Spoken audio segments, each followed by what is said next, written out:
konvensional, bagaimana pengawasan di lapangan, kemudian menyajikan data-data hasil pengawasan, kemudian merujuk pada itu. Nah, adanya penguatan kelembagaan ini Bapak Ibu sekalian, kita tahu bahwa dari latar belakang tersebut, bahwa transformasi digital saat ini dari berbagai aspek kehidupan masyarakat termasuk konteks pemilu mengalami satu perubahan besar. Nah, mengalami satu perubahan besar yaitu terkait dengan landscape dan juga paradigma yang berkembang saat ini. Secara fundamental yaitu munculnya sistem informasi salah satu dalam platform media sosial, kemudian platform digital, teknologi komunikasi modern yang memang mengubah cara berkampanye, mulai dari berkampanye lewat media sosial itu kita temukan ketika kita secara empiris kemarin di pemilu 2024 dengan adanya kampanye di media sosial, baik melalui kanal-kanal platform via daring, melalui Zoom meeting, itu diperkenankan oleh KPU ketika di tahun 2024 kemarin. Nah, kemudian juga dari sana, kalau dari sisi regulasi, baik Undang-Undang 7 2017 maupun Undang-Undang 10 tahun 2026, bahwa memang sistem informasi ini belum secara eksplisit ditemukan di dalam pasal-pasal Undang-Undang 7 maupun 10. Tetapi lewat inovasi Bawaslu sudah memberikan satu ruang-ruang di sana, baik di Perbawaslu 5 2022 terkait dengan pengawasan pemilu sendiri, kemudian ada juga Perbawaslu 1 terkait dengan SPBE, yaitu terkait dengan sistem pemerintahan berbasis elektronik. Kemudian juga ada juga terkait dengan PPID. Kalau tidak salah Perbawaslu 10 tahun 2002. Nah, dari rangkaian itu bahwa Bawaslu sudah melakukan berbagai upaya di dalam konstruksi dan lanskap pengawasan saat ini dari konvensional menuju ke era digital. Nah, merespon tantangan tersebut Bapak Ibu sekalian, dari tahun 2014 itu muncullah sistem inovasi dan juga sistem informasi yang berkembang di Bawaslu. Kita lihat ada sistem, misalkan sistem yang sangat populer saat ini, sistem informasi pengawasan pemilu atau Siwaslu. Kemudian juga ada sistem informasi pengawasan partisipatif, Jarimu Awasi. Nah, itu juga ada juga sistem informasi terkait dengan penyelesaian sengketa, yaitu SIPS. Kemudian ada juga yang terkait dengan beberapa platform lain yang dikembangkan oleh Bawaslu. Nah, terkait dengan Siwaslu ini memang secara umum bahwa Siwaslu ini ada satu platform yang akan memudahkan pelapor terhadap dugaan-dugaan pelanggaran yang digunakan oleh seluruh lapisan masyarakat. Yang pertama yaitu memudahkan akses masyarakat untuk melaporkan. Nah, ini tentunya dari sisi Siwaslu ini memang memudahkan, tetapi juga kadang kita tahu bahwa belajar dari pengalaman-pengalaman yang lalu, masyarakat kecenderungan adalah belum aktif. Nah, ini makanya dengan sistem pembelajaran ini kita dorong masyarakat melalui partisipasi masyarakat yang lebih luas. Next.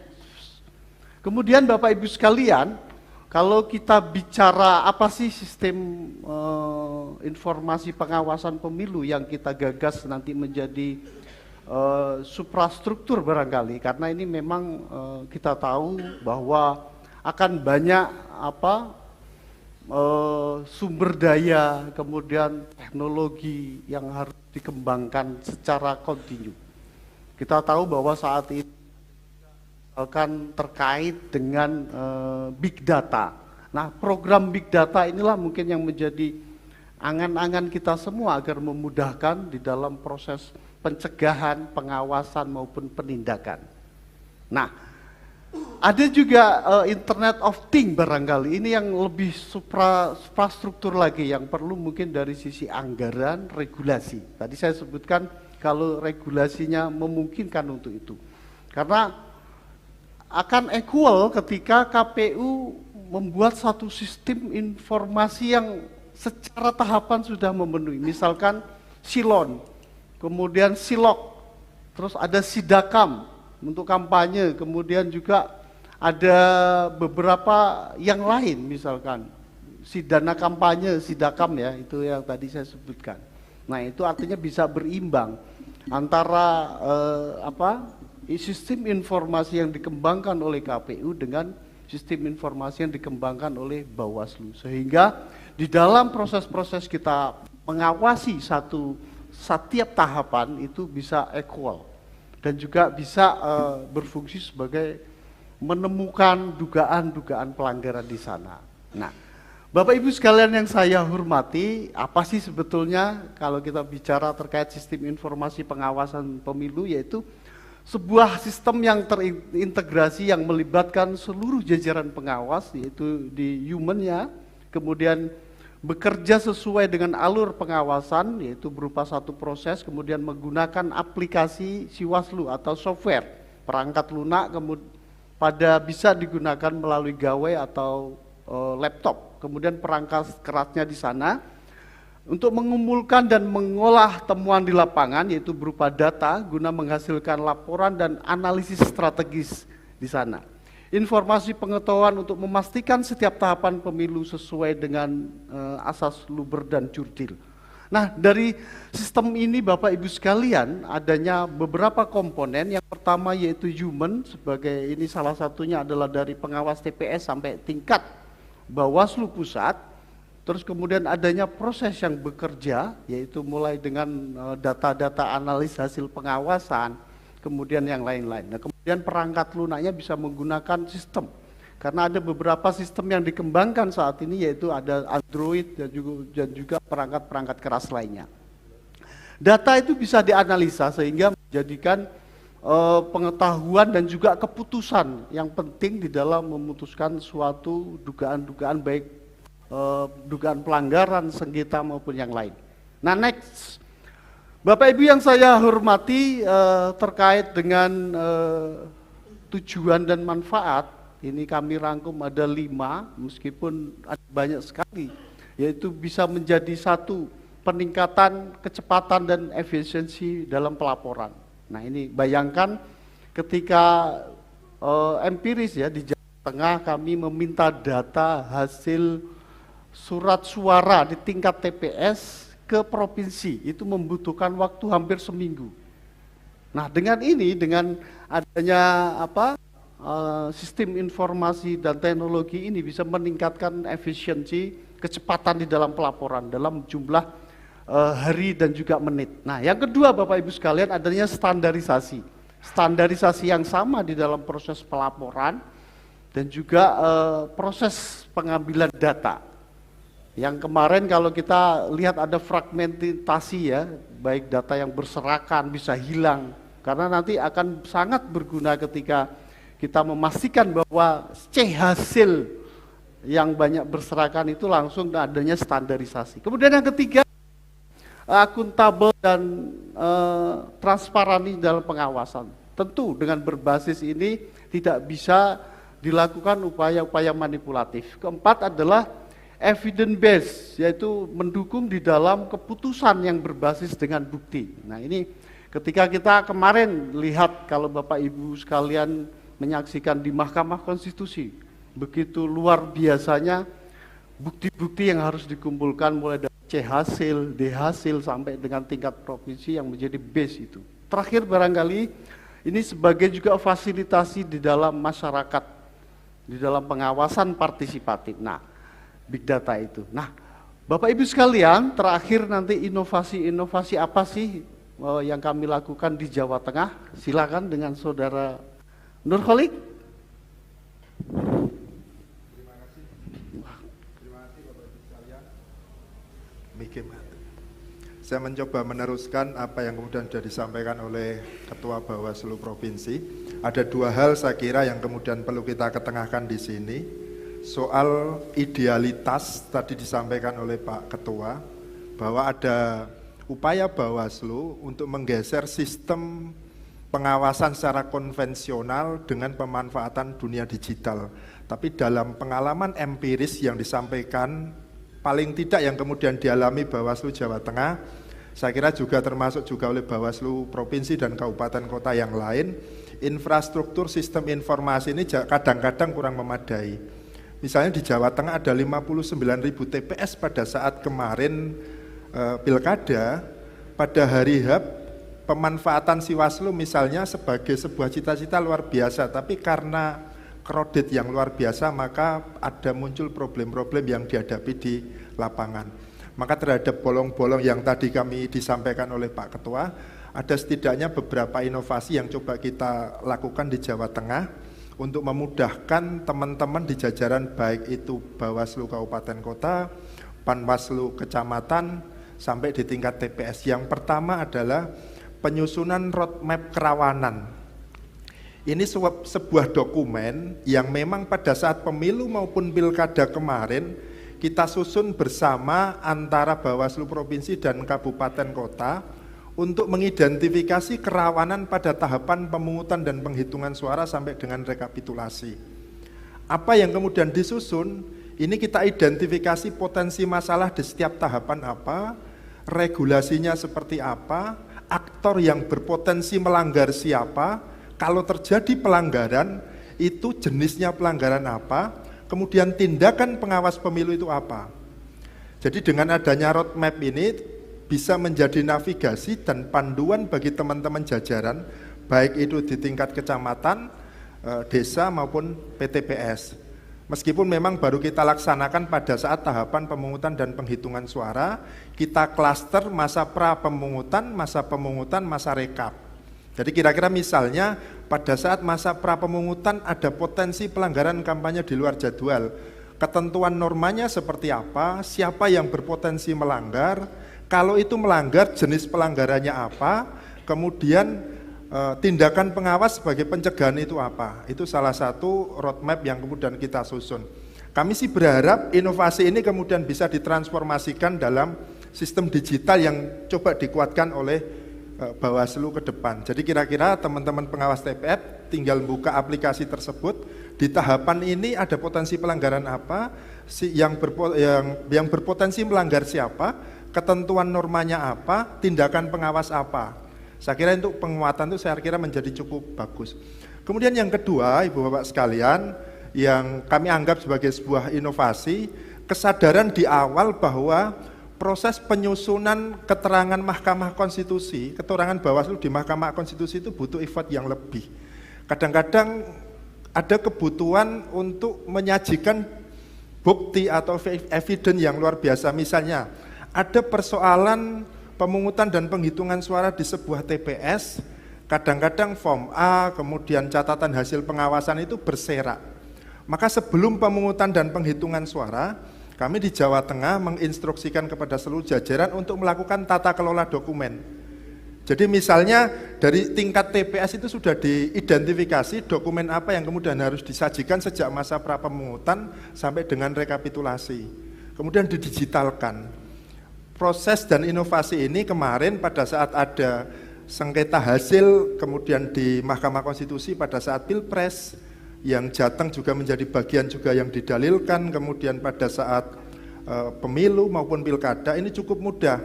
Ketika ada persoalan didalilkan di mana, tinggal kita panggil data itu kemudian tidak cukup berserak. Kami mengandaikan kalau kemudian ini menjadi bagian dari ide yang dimasukkan dalam sistem informasi pengawasan pemilu, kira-kira mitigasi yang bisa dilakukan sejak awal. Yang terakhir, berkaitan dengan inovasi yang coba kita sajikan Bapak Ibu sekalian di Jateng, ini adalah tadi disebut oleh Pak Ketua bagaimana sistem informasi ini juga membuka ruang partisipasi publik. Ruang inilah yang kemudian kita integrasikan dengan program yang namanya Pusdikwastip. Kebutuhan di Jawa Tengah pada saat pemilu dan pilkada kemarin adalah optimalisasi pada saat pengawasan di dunia siber atau dunia digital. Maka saat itu di pemilu 2024 kami di Jateng mendeklarasikan sebuah instrumen yang diberi nama Relawan Patroli Cyber. Ada sekitar 70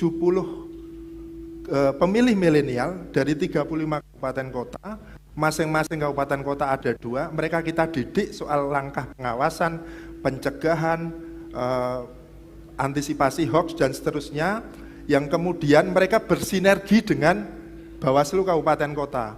Relawan Patroli Cyber ini kemudian kita cunkan dengan teman-teman Bawaslu di tingkat kabupaten kota, melakukan kegiatan pengawasan di dunia cyber. Pada saat pilkada kemarin kita tambah lagi 50 mahasiswa dari 22 perguruan tinggi di Jawa Tengah, kemudian menjadi 1. Hasilnya ternyata cukup efektif Bapak Ibu sekalian dalam pengawasan di dunia cyber. Ada kegiatan hoax, mayoritas yang kita temukan itu ada hoax sampai 67%, kemudian ujaran kebencian termasuk juga kampanye di masa tenang. Ini hasil pengawasan yang didapatkan oleh teman-teman relawan patroli cyber yang secara periodik berkoordinasi dengan kita. Semua hasil pengawasan ini kita teruskan ke Bawaslu RI untuk kemudian ditindaklanjuti ke kementerian terkait untuk dilakukan take down. Nah, beberapa inovasi itu dan termasuk juga pengalaman empiris yang dialami oleh Jawa Tengah melahirkan beberapa rekomendasi yang kami sih berharap ini menjadi bagian dari penguatan sistem informasi pengawasan pemilu yang dilakukan oleh Bawaslu RI melalui instrumen regulasi dan seterusnya. Beberapa catatan dan rekomendasi nanti akan disampaikan oleh kolega saya Bapak Sosiawan. Kami silakan.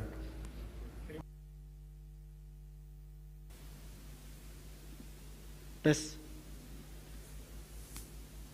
Bunga melati, bunga kenanga, tumbuh lebat di taman cinta.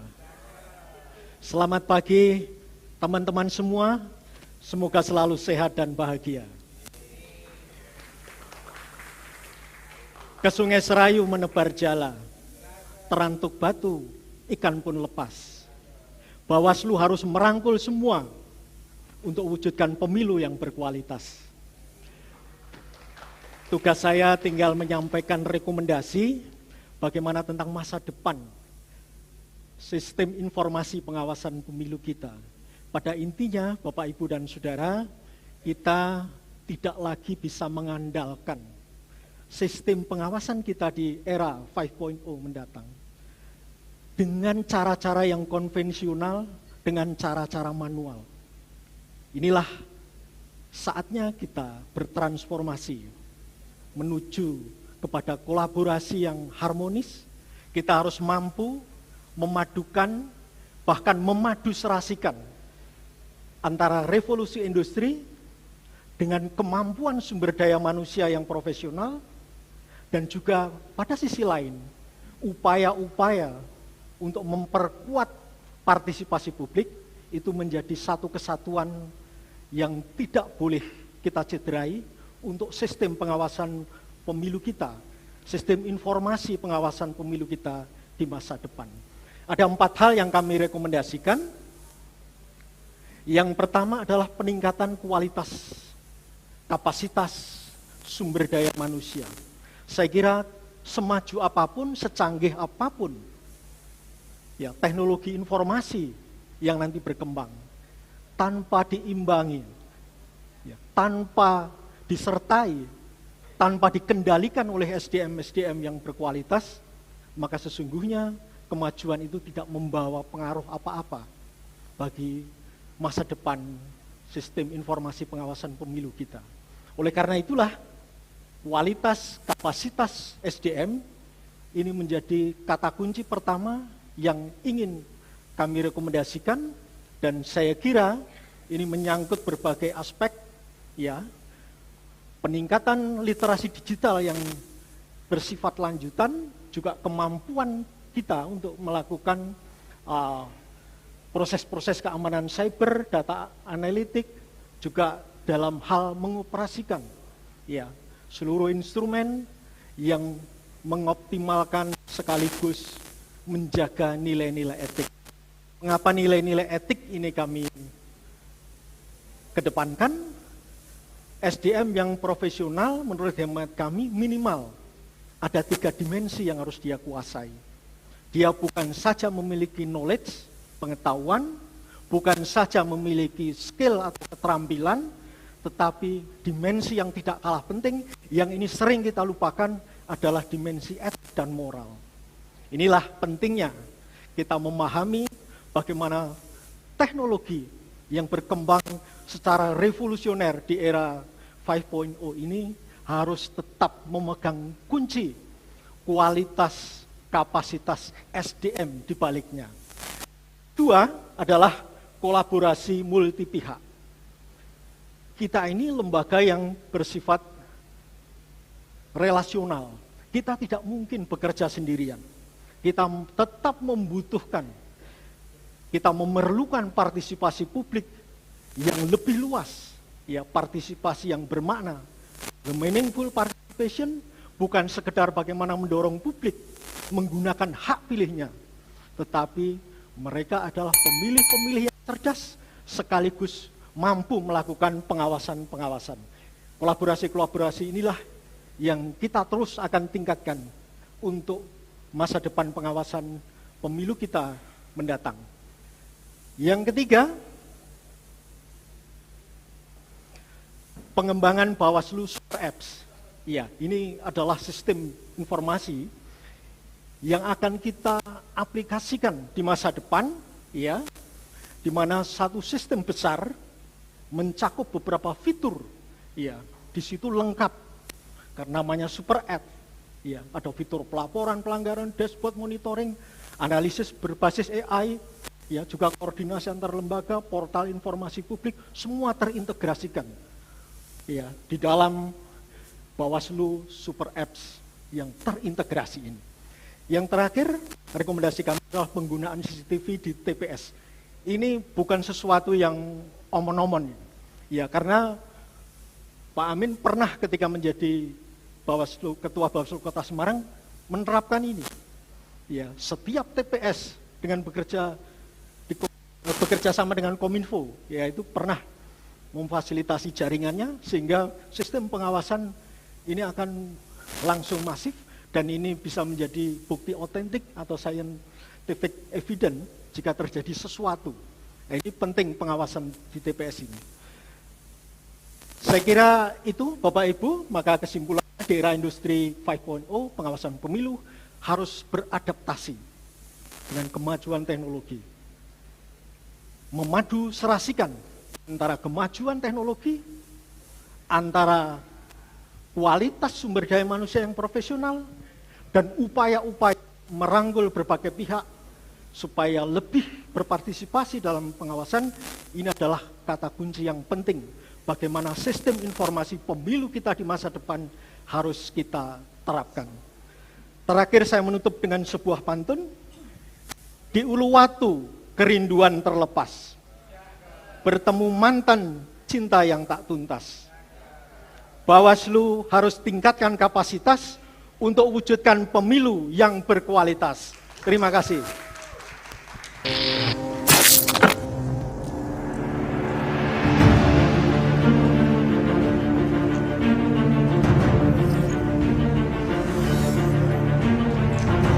Oke, masih ada waktu, cukup Pak? Cukup, oke, kita beri aplaus sekali lagi untuk penampilan presenter yang pertama, Bapak Ibu. Ya, terima kasih atas pemaparan materinya untuk topik yang pertama. Selanjutnya kami persilahkan kepada narasumber pendamping untuk topik yang pertama, yaitu Bapak Arief Budiman yang akan menyampaikan penguatan materi untuk topik penguatan sistem informasi untuk pengawasan pemilu. Ya, dipersilakan Pak Arief Budiman. Boleh naik ke atas panggung Pak. Waktunya 20 menit.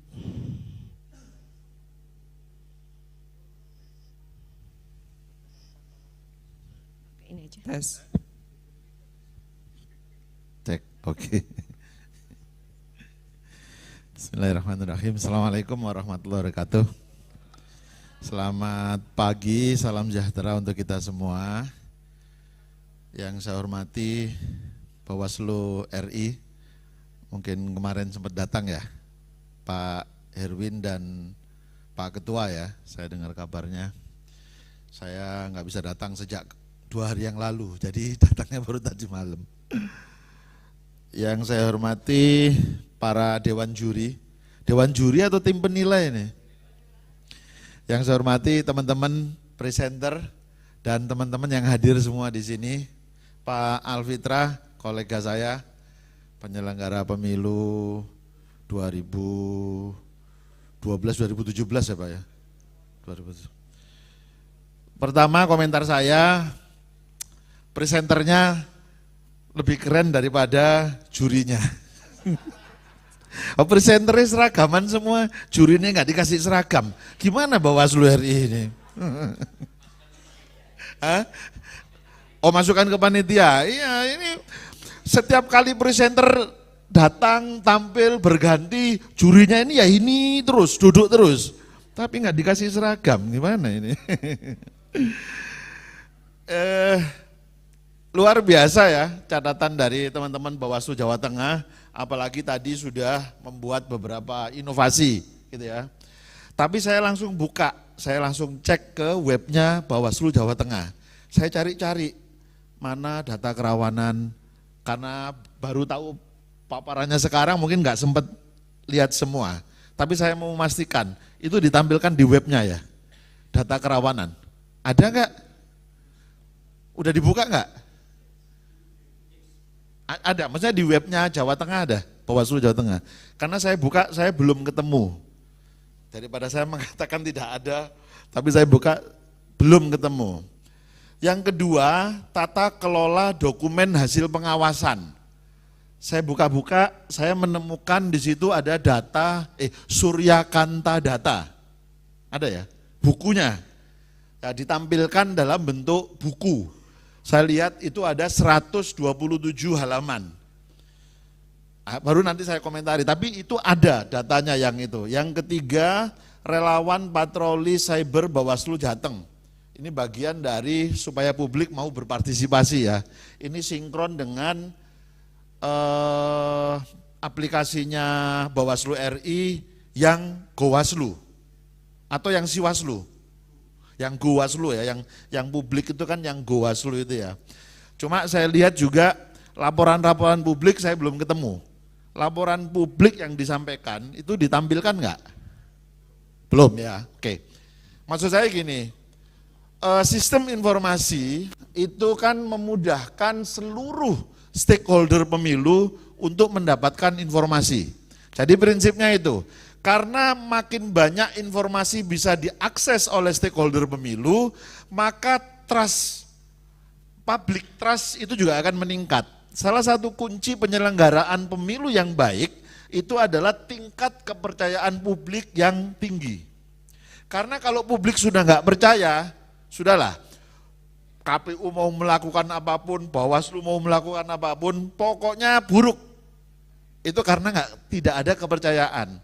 Tapi kalau publik itu bisa mengakses informasi, apapun informasi, kapanpun dia bisa akses, dari manapun dia bisa akses, kepercayaannya meningkat, maka konflik itu akan sangat kecil, setidaknya bisa diminimalisir.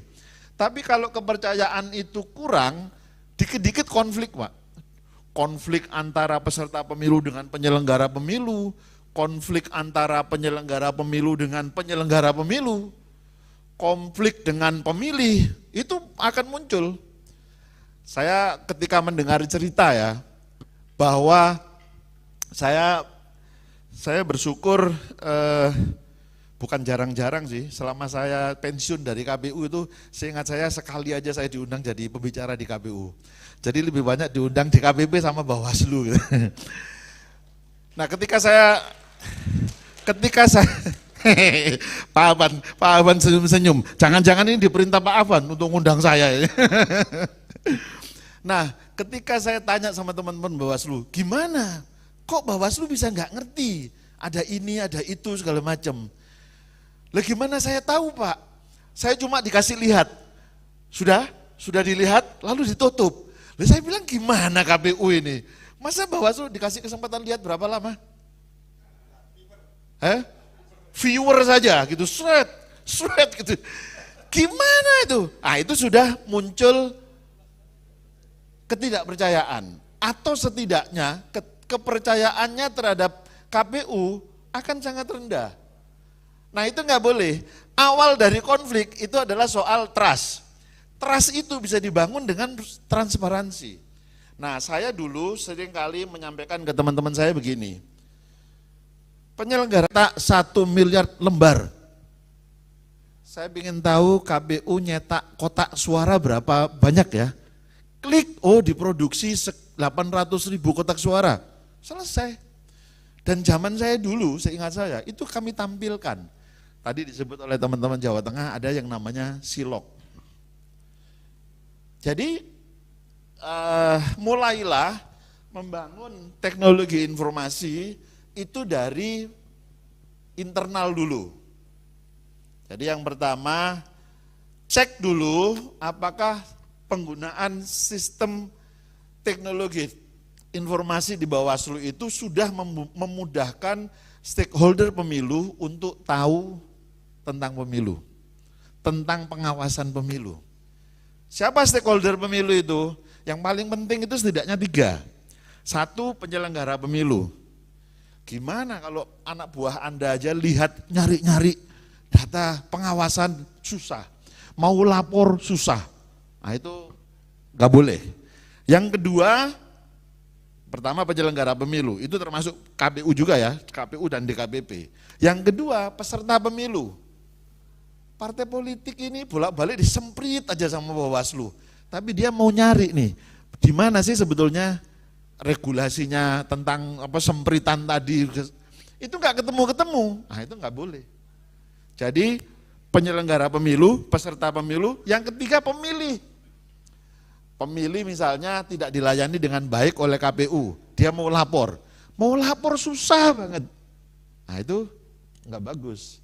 Selain itu ada stakeholder yang lain ya, ada pemerintah pusat, pemerintah daerah, ada TNI, Polri, dan ada banyak pihak yang mungkin nanti akan lihat hasil pengawasan kita. Nah, catatan yang paling utama di antara penguatan sistem informasi ini yang paling penting adalah regulasi. Tadi disebut, sudah disampaikan ya. Klik lagi Mbak. Nanti kamu cari sendiri deh supaya cepat. Nah, regulasi ini coba klik bagian regulasi. Saya agak melompat-lompat karena saya tadi mengikuti presentasinya. Coba regulasi, terus. Terus, ini, stop. Nah ini loh, jadi regulasi tentang penggunaan teknologi itu belum ada.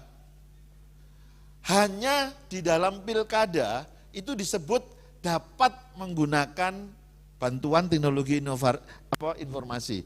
Makanya saya itu dulu mengusulkan supaya e-rekap itu ditetapkan sebagai salah satu hasil resmi. Tapi pembuat undang-undang nggak mau. Makanya itu kemudian hanya dijadikan sebagai sarana informasi publik untuk tahu secara cepat hasil pemilu. Tapi sayangnya penggunaan teknologi informasi yang kami bangun dari pemilu ke pemilu, kemarin di pemilu 2024 nggak ditampilkan Pak. Itu tabulasinya itu nggak diperlihatkan. Sekarang saja saya kalau mau nyari, bayangkan harus ngeklik sampai harus buka hasil pemilu di tiap TPS. Bayangkan saya masa harus buka 800.000 TPS. Kan nggak mungkin. Mestinya saya buka, klik hasil nasional.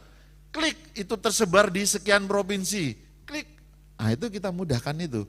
Saya ingat dulu sebelum saya ada di KPU RI. Saya kalau mau cari data, itu pergi ke webnya orang lain. Bukan ke webnya KPU. Itu berarti penyelenggara pemilunya ada masalah. Ini sekaligus saya mengkritik Bu Endang. Karena waktu itu zamannya Bu Endang. Saya nyari data nggak ketemu-ketemu.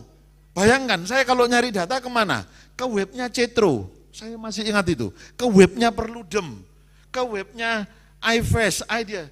Karena di webnya KPU nggak tersedia data.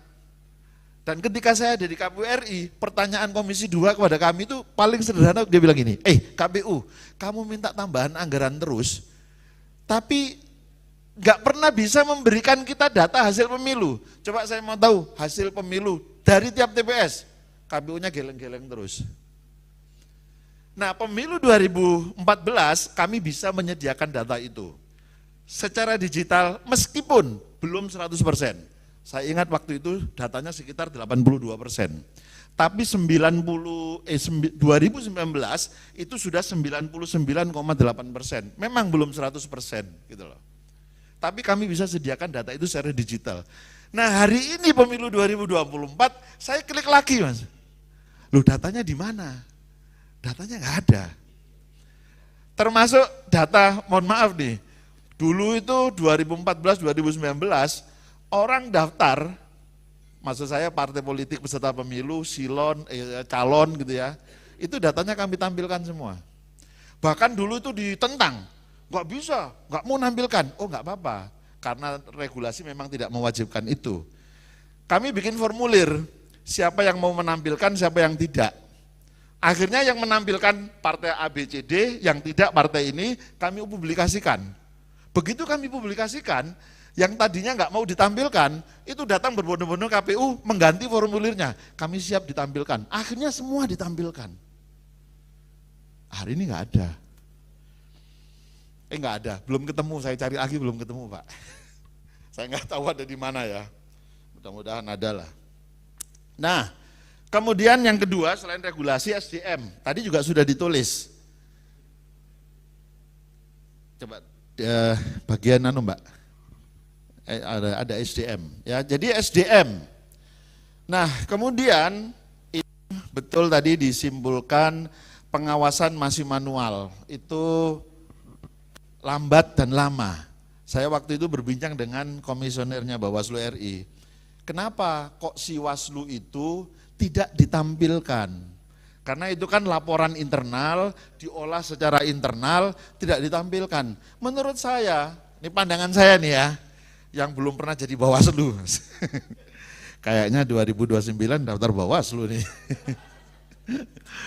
Enggak, tapi sudah terlalu lama saya ngurusi pemilu. Saya di luar saja sama Pak Abhan. Mudah-mudahan Pak Abhan mau merekrut saya. Nanti Pak Abhan pelantikan tanggal 19 ya. Nah, jadi saya usul kalau Siwaslu dan Gowaslu ini akan disempurnakan gitu ya. Saya usul dia bisa diakses oleh publik. Jadi hasil pemilu ditampilkan melalui situng, kalau KPU-nya masih nampilkan. Set. Bawaslu nggak apa-apa nampilkan. Loh Pak, bagaimana kalau nanti beda? Loh kan bisa dirujuk. Makanya pemilu kita itu di TPS, itu saya pergi ke banyak negara, orang-orang juga pergi banyak negara pergi ke tempat kita. Mereka katakan pemilu di Indonesia adalah pemilu yang paling transparan. Bayangkan, KPPS itu pegang surat suara yang akan Anda gunakan nih, lalu dibuka, lalu diserahkan kepada pemilih. Pemilih melihatnya sendiri, nyoblos sendiri, melipat sendiri, dimasukkan sendiri. Semua dia terlibat. Lalu ketika mau dihitung, ada saksi, ada pengawas, ada masyarakat lihat, dihitung satu persatu, dibuka lebar. Itu disaksikan semua. Anda bayangkan kalau Anda nanti setuju dengan e-voting, begitu Anda datang ke TPS, Anda klik, maka sejak saat itu Anda menyerahkan semuanya, dikerjakan oleh mesin. Gak ada lagi yang bisa menyaksikan sah, tidak sah, gak ada. Kalau sudah percaya dengan mesin ya sudah, sejak saat itu. Itulah mengapa kami dulu merekomendasikan bukan e-voting, tapi e-rekap. Dan memang di beberapa negara kemudian, Mas Ical lebih punya datanya dan faktanya ya, karena lebih banyak berkeliling. Wih, ternyata kita juga dikasih bel gitu ya. Siap-siap, tinggal 5 menit berarti ya kalau di bel gini ya, oke. Nah,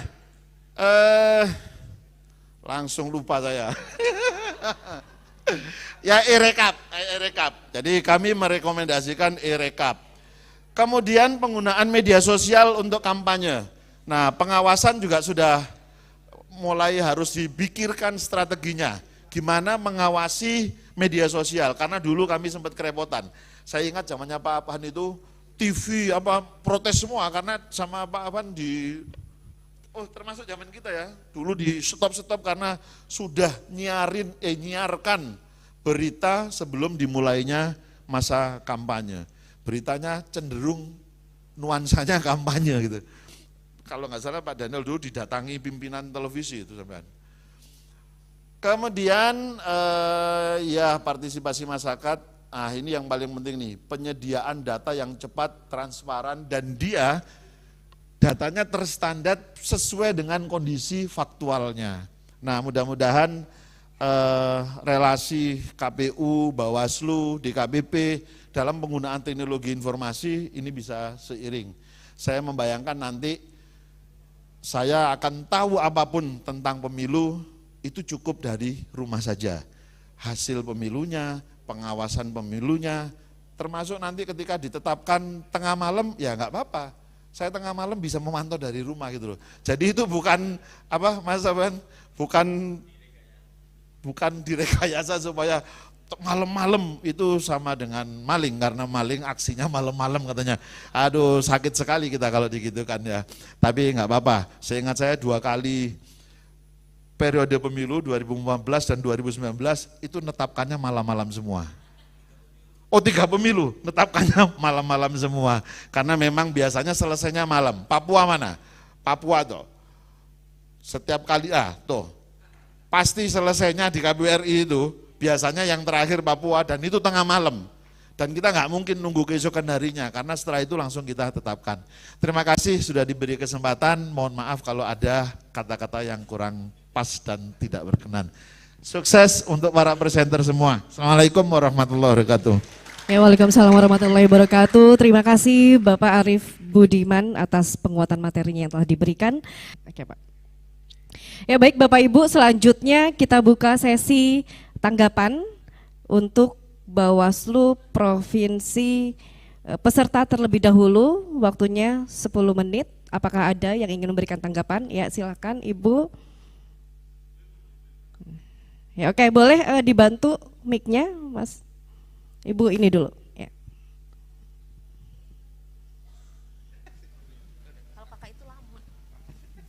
Silakan. Ya, terima kasih Mbak MC. Mohon izin para tim penilai dan narasumber. Terima kasih buat Jateng dan Sumbar.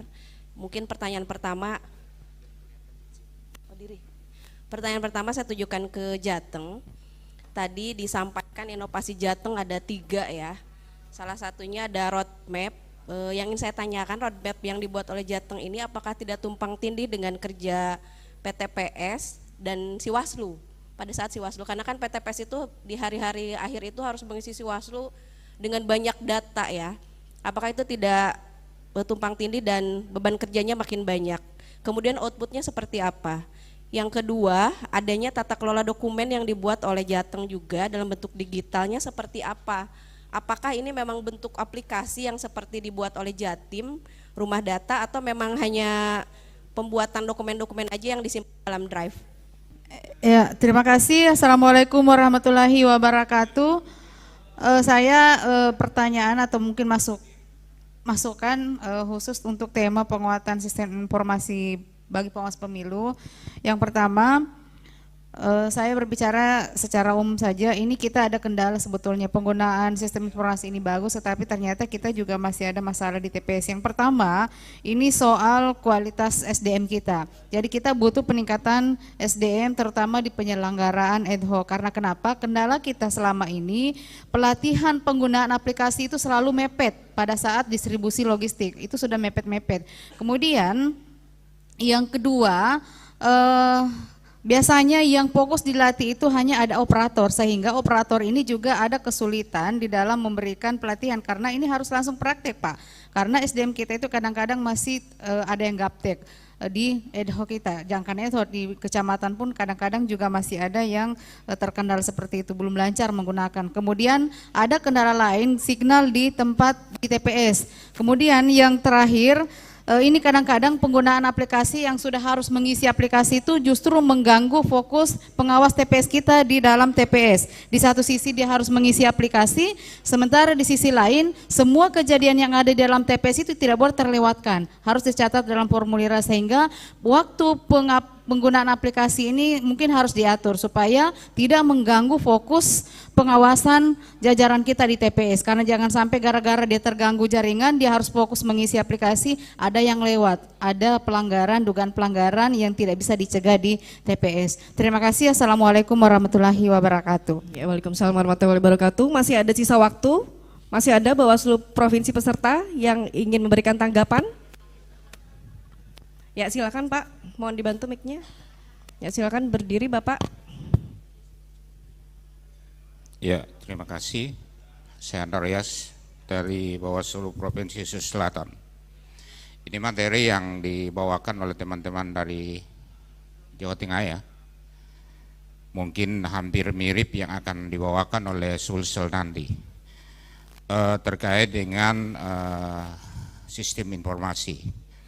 Pertanyaan saya adalah bagaimana teman-teman dalam pengembangan sistem informasi integritas dapat meningkatkan efektivitas deteksi dini pelanggaran dalam proses pengawasan pemilu. Nah, itu untuk teman-teman dari Jawa Tengah. Sekian dan terima kasih. Assalamualaikum warahmatullahi wabarakatuh. Waalaikumsalam warahmatullahi wabarakatuh. Masih ada sisa waktu, masih ada Bawaslu Provinsi peserta yang ingin bertanya. Ya, silakan Pak. Masih ada yang ingin memberikan tanggapan dari Bawaslu Provinsi Kabupaten Kota Mandiri? Kalau tidak ada, kita cukupkan. Selanjutnya kita buka kesempatan memberikan tanggapan untuk eksternal atau publik. Apakah ada yang mau memberikan tanggapan? Bila tidak ada, kita cukupkan juga ya Bapak Ibu. Selanjutnya di Zoom, apakah ada juga yang ingin memberikan tanggapan? Oke, sepertinya belum ada. Untuk itu langsung saja kita ya kepada Bapak Ibu yang mengikuti secara daring, apakah ada yang ingin memberikan tanggapan kepada para presenter? Oke, sepertinya belum ada ya Bapak Ibu ya. Oke, untuk itu langsung saja selanjutnya kita simak respon dari Bawaslu Provinsi Jawa Tengah. Ya, dipersilakan waktu untuk merespon 10 menit. Tes. Baik, saya akan coba merespon apa yang tadi ditanyakan oleh beberapa kolega kami dari Bawaslu Banten dan seterusnya. Soal yang pertama, soal roadmap. Kira-kira pertanyaannya begini, apakah tidak kemudian tumpang tindih kalau kemudian dikaitkan dengan beban PTPS yang sedemikian tinggi pada hari H pemungutan suara? Jelas tidak, justru roadmap ini adalah navigasi atau panduan yang bukan dibuat oleh PTPS. Saya ilustrasikan begini, sebelum hari H pemungutan dan penghitungan suara, kami dari Bawaslu Provinsi duduk dalam satu meja bersama dengan Bawaslu Kabupaten Kota, itu merumuskan roadmap itu yang kemudian nanti menjadi dokumennya teman-teman pengawas TPS, Panwas Kecamatan untuk melihat persoalan apa sih yang kemudian mungkin terjadi di lapangan. Jadi misalnya begini, kita memang baru bisa membuat roadmap itu pada tahapan pemungutan, penghitungan, dan rekapitulasi suara. Roadmap ini dibagi dalam 3 klaster. Yang pertama ada klaster pra pemungutan suara, itu dimulai dari masa tenang sampai dengan pukul 7 pagi, kemudian pemungutan suara dan penghitungan sampai dengan rekap. Nah, di dokumen roadmap ini dari pra pemungutan suara itu sudah diidentifikasi. Misalnya, pada hari tenang itu ada potensi masalah apa saja sih? Oh, kampanye di luar jadwal, APK belum ditertibkan, kemudian kampanye terselubung, politik uang, dan lain sebagainya. Kemudian potensi masalah ini, siapa yang berpotensi melakukan pelanggaran? Oh, tim kampanye, pasangan calon, birokrasi, dan seterusnya. Kalau terjadi pelanggaran ini, pelanggarannya apa? Sehingga dengan adanya roadmap ini, Kami sering menyebutnya sebagai buku kitab suci pengawasan pemungutan dan penghitungan suara. Teman-teman jajaran di PTPS, PKD maupun Panwaslu kecamatan akan punya panduan. Jadi dia akan dipandu, tidak melulu kemudian harus telepon ke kabupaten, oh ada peristiwa ini harus ngapain, ketentuan normanya seperti apa, tidak perlu itu, tapi sudah ada panduan itu. Nah ini yang kita berharap dalam penguatan sistem informasi pengawasan pemilu bisa ditransformasikan ke digital sistem ini.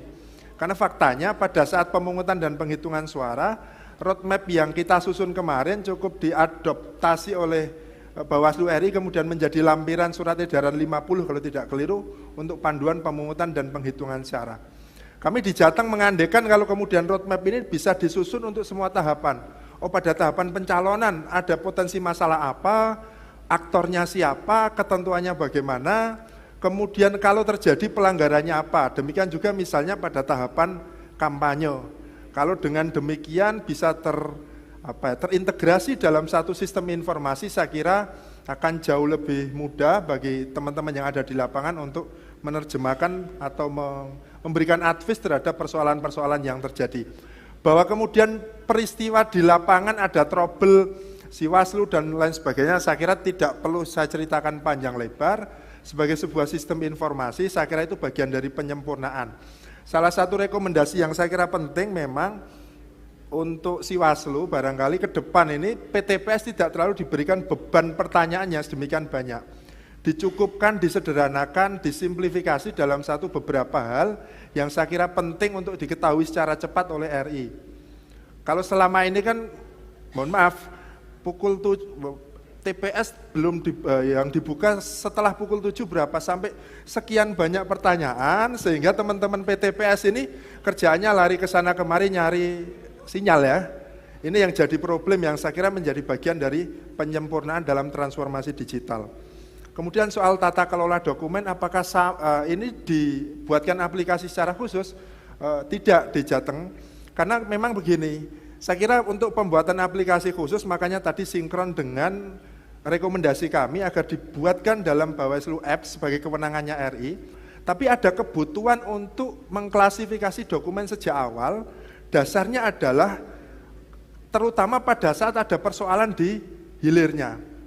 Kita sadar betul pada sebelum pemungutan dan penghitungan suara, bahwa misalnya di Jateng ada perselisihan hasil pemilihan umum, misalnya kita contohkan pada saat Pilpres kemarin. Ada peristiwa posita yang disampaikan oleh pemohon mendalilkan kampanye oleh seorang menteri di Kabupaten Kendal. Kadang-kadang pada tahapan puncak ini kan kita bertujuh tidak bisa memantau secara keseluruhan.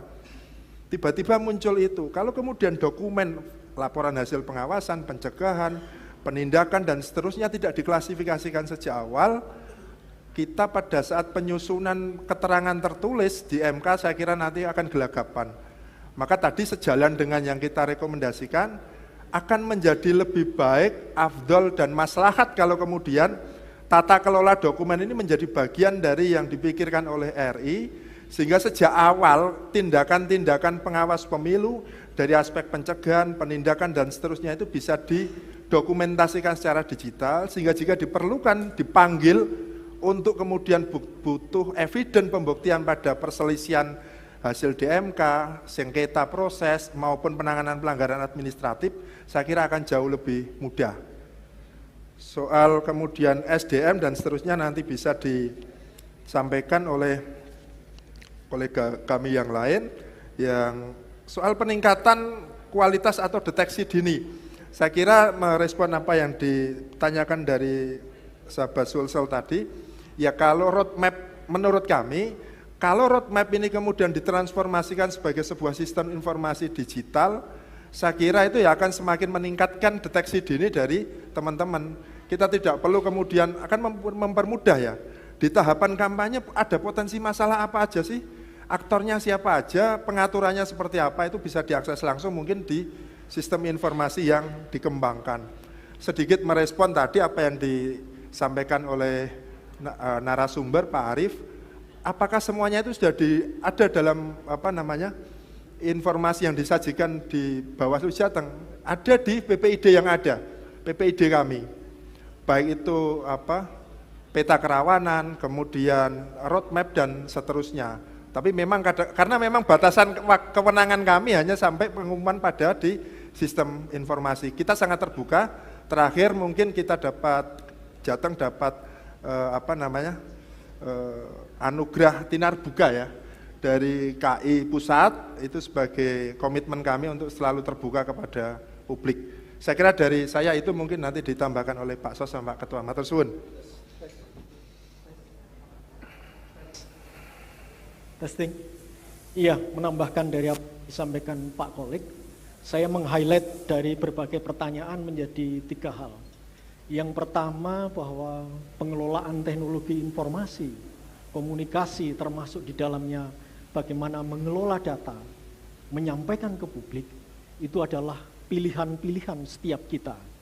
Ya, masing-masing Bawaslu sudah pasti punya inovasi-inovasi sendiri, punya kondisi-kondisi internal, punya kreativitas dan lain-lain. Jadi ini terpulang pada kita semua masing-masing, tetapi yang pasti bahwa yang harus dijamin sistem informasi kita ke publik harus bersifat aksesibel, harus bersifat akurat, harus bersifat transparan, harus bersifat akuntabel. Saya kira prinsip-prinsip itulah yang tadi juga disampaikan Pak Arief ya. Saya kira itu yang dibutuhkan oleh publik. Yang kedua, terkait peningkatan kualitas SDM. Saya kira ini bukan hanya SDM kita di tingkat TPS, ya, di tingkat ad hoc sampai kecamatan, tetapi ini adalah tantangan kita semua. Ya, oleh karena itu, tadi rekomendasi yang kami ajukan, peningkatan kualitas SDM itu menjadi hal yang paling utama. Semaju apapun teknologi yang bisa kita kuasai, tanpa SDM yang mampu mengendalikannya, tanpa etika yang menyertainya, maka semuanya sesungguhnya adalah sia-sia. Dan tantangan ini saya kira sekali lagi bukan hanya mulai dari tingkat TPS, bahkan di tingkat provinsi dan bahkan di RI, saya kira ini selalu menjadi tantangan. Tetapi prinsip yang paling penting bagi kita adalah, ya, kalau ini filsafat stoikisme itu kan, sekecil apapun langkah kita harus tetap melangkah. Karena itulah yang akan mendekatkan kita pada tujuan. Dan saya kira upaya kita, ijtihad kita yang maksimal, seperti host Cokro Aminoto, kita harus melakukan kerja-kerja kita. Oke, waktunya habis Bapak, mohon izin. Kita beri aplaus untuk Bawaslu Provinsi Jawa Tengah atas respon yang telah diberikan. Ya, baik Bapak Ibu hadirin yang kami hormati, selanjutnya kami persilahkan kepada Bapak Ibu tim penilai untuk dapat memberikan statement kepada kedua presenter. Ya, dipersilakan, waktunya 15 menit. Tes. Ya, saya dulu terima kasih presenters, narasumber ahli, rekan-rekan semua di belakang, masih semangat ya? Saya nggak tahu apakah kita ngomong satu persatu apa nanti bergantian Pak. Tapi ini forum yang sebenarnya ada triangle Pak. Jadi 2 topik dibahas lagi oleh para narasi. Saya mendapatkan daging yang banyak Pak. Kenyataan bahwa tadi Pak Alfitra mengatakan banyak yang perlu kita lakukan. Lalu direfleksikan kepada penggunaan sistem informasi dan etik. Sebenarnya kita menghadapi pertanyaan yang besar. Apa dampak dari semua yang kita lakukan ini? Yang tadi para pembicara lakukan. Yang kedua, apakah efektif? Apakah efisien? Lalu bagaimana kontribusi atau sumbangan terhadap merawat demokrasi yang saat ini sudah tidak baik-baik saja? Ketika ekosistemnya tadi dikatakan oleh Pak Alfitra memang tidak mendukung sebuah demokrasi yang sangat baik. Singkatnya begini, di beberapa negara yang memiliki banyak dewa, itu politisi atau politik menjadi dewa yang baru. Disembah dia, diundang untuk memberikan semuanya, didatangkan dia oleh para pemilihnya. Namun penyelenggaranya di Indonesia dituntut juga seperti malaikat, dia harus perfect. salah sedikit sampai bagian rumah tangga masuk etik. Tapi keputusannya biasanya berdasarkan politik juga. Jadi di situ ada yang namanya hubungan antara Tuhan atau goddess dengan malaikat. Lalu bagaimana peran Bawaslu di tengah konsep memodernisasi sistem informasinya, memperkuat etiknya. Jangan-jangan saya mendukung tadi tesis ya Pak ya, Pak Alfitrah, bahwa kita sebenarnya sedang menggarami air laut, sedang memukul dengan tenaga yang super dahsyat air yang tidak akan pernah terpecah. Lalu highlightnya adalah kalau teman-teman nanti akan memutuskan kembali lagi ke Bawaslu tahun depan, bahwa harus dibawa atau diusung cara-cara baru, konsep-konsep baru yang sebenarnya nanti kontribusi dalam merawat demokrasi di Indonesia. Jadi kita menjadi bukan menjadi operator, tapi kita serving people dan kita benar-benar menjadi guardian demokrasi. Itu komen saya Pak. Mudah-mudahan nanti dilengkapi dari yang lainnya. Terima kasih. Ya, ini pertemuan 4 generasi ya. Ada generasi Mbak Endang Sulastri. Karena kita bicara soal penyelenggara pemilu yang diseleksi. Ada Mbak Endang Sulastri, kemudian ada Bu Endang Widatining Tias. Kemudian ada itu 1 generasi dengan 2 generasi, kemudian ada Mas Arif Budiman, itu di generasi saya dan generasi yang sekarang dengan Mas Aban. Dan generasi teman-teman semua yang ada di forum ini, itu hampir 20 tahun bekerja. Jadi kita bicara satu hal yang sudah 2 dekade.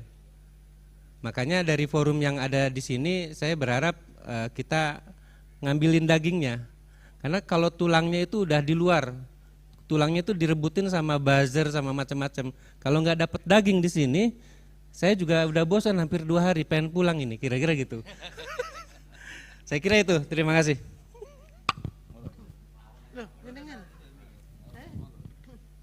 Oh ya Allah. Ya, terima kasih. Sebenarnya kenapa kami ini jangan dianggap kemudian kita tidak adil ya. Kemarin kita tidak berkomentar. Itu karena kita berharap bisa menjaga netralitas gitu. Ya, takutnya pertanyaannya dianggap kok memojokkan yang satu, memojokkan yang lain gitu. Jadi mohon dipahami itu. Nah, saya hanya sedikit komentar untuk di teman-teman dari mana, dari Bawaslu Jawa Tengah. Saya kira udah cukup bagus, semuanya udah baik gitu ya. Cuman mungkin ini kan persoalannya kan bagaimana mempresentasikan modul yang sudah disiapkan oleh Bawaslu kemudian menjadi menarik dan kemudian juga up to date kan gitu ya. Nah, mungkin akan menjadi lebih menarik lagi apabila tadi yang menjadi pertanyaan dari Mas Arif itu tidak terjadi ketika presentasinya mungkin disertai dengan video-video misalnya ya, atau kalau kita lihat ilustrasi bagaimana penggunaan sistem informasi di Bawaslu dan itu membuka keterbukaan publik, menjadikan kepercayaan publik. Misalnya bagaimana mengakses gitu ya, mengakses sigap lapor itu dijadikan sebuah ilustrasi video. Jadi videonya itu lebih kepada misalnya mengklik atau kemudian data-data. Ini kayaknya masih kurang gitu. Misalnya data yang berhasil diolah dalam sigap lapor di Provinsi Jawa Tengah misalnya gitu. Jadi ada data-data yang bisa ditampilkan sehingga ini menjadi presentasinya menjadi lebih hidup. Ada gambaran-gambaran yang lebih hidup. Secara garis besar semuanya bagus dan kita apresiasi. Terima kasih. Terima kasih diberi kesempatan untuk menyampaikan isi hati pada pagi hari ini. Tapi saya tidak akan mengomentari penampilan dua presenter tadi ya, dua tim presenter. Yang pertama, apresiasi kepada penyelenggara, ini langsung di bawah Pak Kapusdit ya,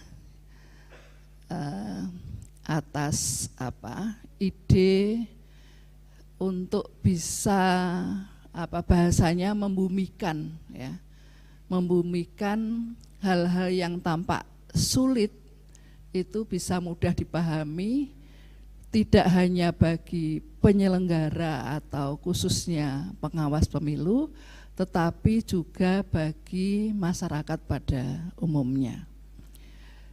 Kemudian tadi dari penilai sebelumnya, saya sepakat atas apa yang sudah disampaikan. Banyak peningkatan pada forum pagi ini dari materi dan juga dari narasumber. Juga pertanyaan yang disampaikan oleh audiens itu ternyata saling menguatkan dari materi pokoknya.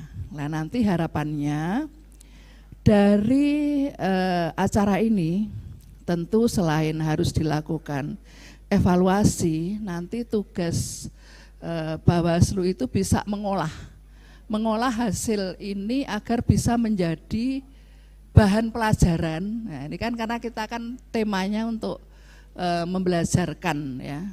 Selain khususnya bagi seluruh SDM, harap diingat ya, SDM Bawaslu itu kan nanti yang ad hoc itu sampai ke tingkat bawah.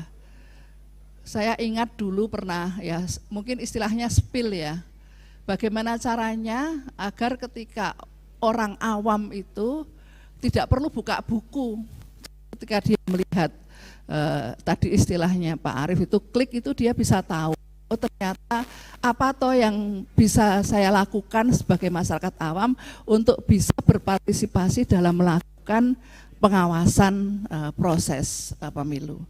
Tentu nanti diolah semua yang disampaikan pada acara ini dengan sekian banyak materi bisa dijadikan bahan pembelajaran yang enak dinikmati. Ya, kalau sambutan Pak Kordif itu agar belajar tentang pemilu, tentang bagaimana demokrasi, bagaimana politik, yang mau tidak mau itu sebenarnya harus juga dipahami oleh semua masyarakat. Jangan sampai ada kata-kata wah politik itu buruk, politik itu karena melihat anggota dewan kita ya.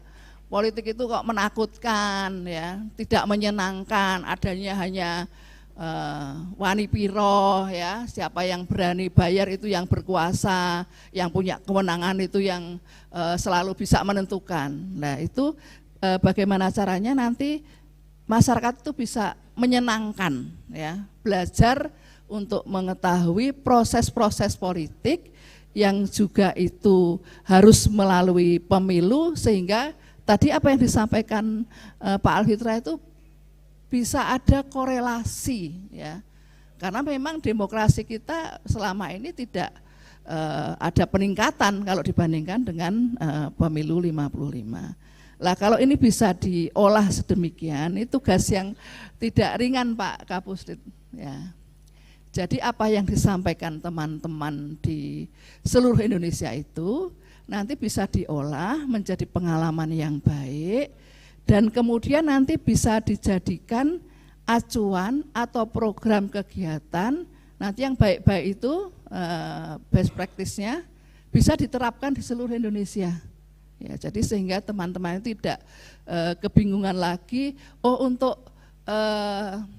tahapan ini kita sudah punya contoh nih bagaimana cara melakukan pengawasan yang optimal ya. Apalagi kalau dari pengalaman itu kan langsung ya, tidak harus teori dengan belajar dulu, tapi kalau dengan pengalaman baik itu lebih mudah untuk dipahami. Maaf ini waktu juga berjalan, monggo. Terakhir singkat saja. Pertama tentu kami mengapresiasi atas dua presenter ya, atas penampilan dan paparannya tadi. Ada sedikit tambahan aja barangkali nanti bisa, karena ini kan sistemnya di modul yang akan disampaikan kepada teman-teman di daerah, kabupaten, kota, mungkin bahkan sampai di ad hoc gitu. Saya kira untuk catatan di Jawa Tengah mungkin karena tadi soal sistem informasi ya, menurut saya perlu ditampilkan data di Siwaslu misalnya, berapa persen sih masuk C hasil yang masuk di Siwaslu di Jawa Tengah itu. Kayaknya tadi belum ada.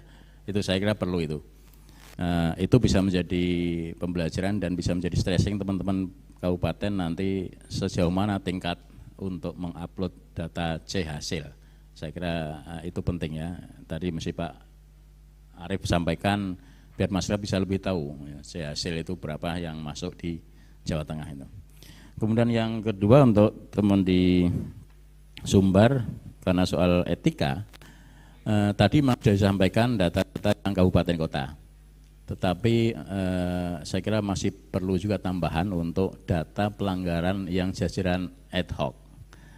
Jajaran ad hoc itu menjadi kewenangan dari atasannya kabupaten kota. Saya kira perlu ditampilkan, jadi biar tahu pelanggaran etik di ad hoc itu ada berapa. Dan sebetulnya banyak pelanggaran, paling sering banyak itu kan kira-kira.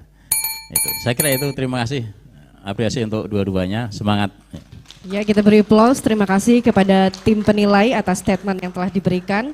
Selanjutnya kami berikan kesempatan kepada Bawaslu Provinsi Jawa Tengah terlebih dahulu untuk dapat memberikan respon penutup terhadap apa saja tadi yang sudah disampaikan oleh tim penilai. Dipersilakan, waktu 2 menit.